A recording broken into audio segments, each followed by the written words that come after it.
गांव करमपुर में एक गरीब मगर जिद्दी किसान रहता था, किशन लाल।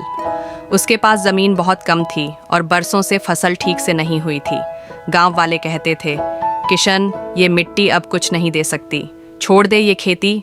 मगर किशन रोज अपने खेत में जाता, सूखी ज़मीन को छूता और कहता, तेरी गोद कभी खाली नहीं रही माँ, इस बार भी नहीं होगी। एक रात किशन को सपना आया। एक बुजुर्ग पेड़ उसके सामने आया और बोला, किशन, इस बार खेत से कुछ अलग मांग, सिर्फ अन्न नहीं, सपना बो।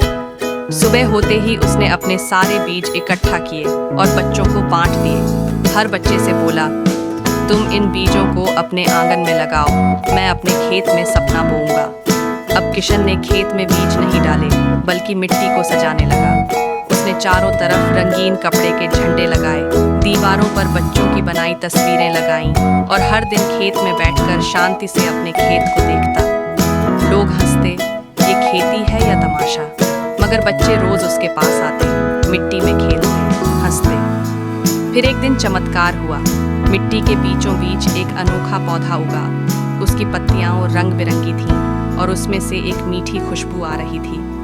धीरे धीरे उस पौधे के चारों तरफ और फूल उगने लगे।